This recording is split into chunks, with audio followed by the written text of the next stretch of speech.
சாம்பார் வைக்கிறதுக்கு வெண்டைக்காய், கத்திரிக்காய், மாங்காய், தக்காளி, வெங்காயம், கருவேப்பிலை, கொத்தமல்லி ரெடி பண்ணி அரிஞ்சு வச்சாச்சு எல்லாத்தையும். இப்போ சாம்பார் தாளிக்க போகிறோம். வாங்க பார்க்கலாம்.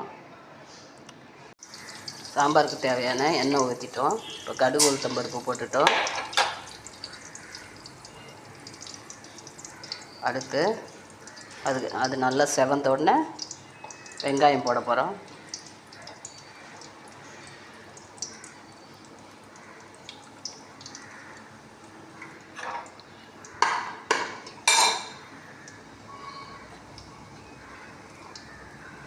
இப்போ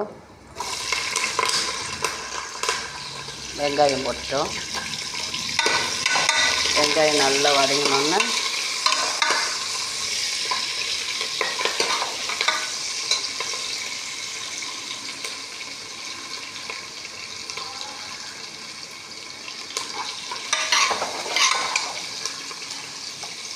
அடுத்தது தக்காளி போட போகிறோம். போட்டாச்சு தக்காளி, அதையும் வதக்கிட்டோம்.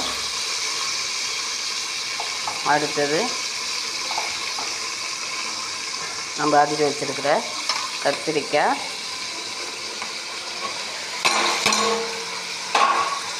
வெண்டைக்காய் எல்லாத்தையும் போட்டோம்.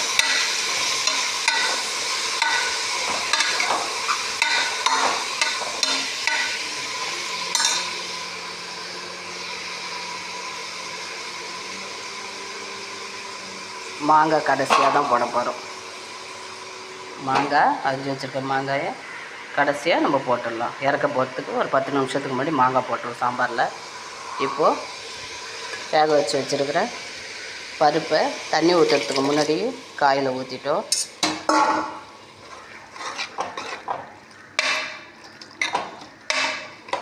இப்போ சாம்பார் பொடி போட போகிறோம். இப்போது சாம்பார் பொடி ஒரு ஸ்பூன் போட்டுட்டோம். அடுத்தது உப்பு, தேவையான அளவு உப்பு போட போகிறோம்.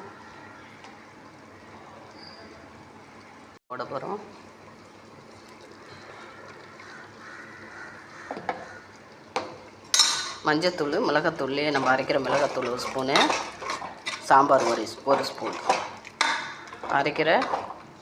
இப்போ நல்லா கலக்கிறோம். நல்லா பருப்பு, காய் எல்லாமே லஞ்சுக்குள்ள சாம்பாருக்கு எல்லாம் கலக்கிட்டோம். புளி ஊற்றினா மாங்காய் போட வேணாம், மாங்காய் போட்டால் புளி ஊற்ற வேணாம். இப்போது தேவையான அளவு தண்ணி ஊற்றிட்டோம்.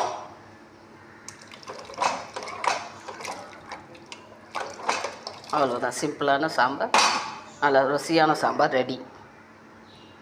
ஒரு 20 நிமிஷம் கழித்து மாங்காய் போட்ட பிறகு ஒரு 15 நிமிஷம் இல்லை ஒரு 10 நிமிஷம் கொதிக்க விட்டு இறக்கிட்டோம்னா, நெய் இறக்கும்போது ஒரு அரை டேபிள் ஸ்பூன் நெய் மட்டும் போட்டு இறக்கிட்டோம்னா சாம்பார் நல்லாயிருக்கும்.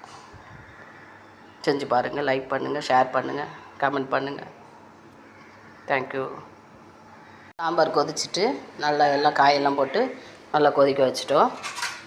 நல்லா கொதிச்சிருச்சு. லஞ்சுக்கு தேவையான சாம்பார் ரெடி. இப்போது கொஞ்சமாக சின்ன ஒரு உருண்டை புளி ஊற்றிக்கலாம். புளிக்கு பதில் நம்ம மாங்காய் போடுறோம். புளிக்கு பதில் மாங்காய் போட்டால் இன்னும் நல்லாயிருக்கும். மாங்காய் போட போகிறோம். இப்போது மாங்காய் போட்டுட்டோம். நெய் ஒரு அரை ஸ்பூனு நெய் ஊற்றிடுறோம். நல்லாயிருக்கும். காரம் நம்ம கொஞ்சம் கூட போட்டுருந்தா கூட குழந்தைங்க சாப்பிடும்போது இந்த நெய் போடும்போது வாசனையாகவும் இருக்கும், நல்லா இருக்கும், வயிற்றையும் வலிக்காது. இப்போது நம்ம சாம்பார் ரெடி. லஞ்சுக்கு தேவையான கதம்ப சாம்பார் ரெடி.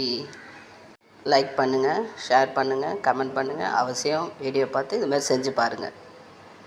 தேங்க்யூ.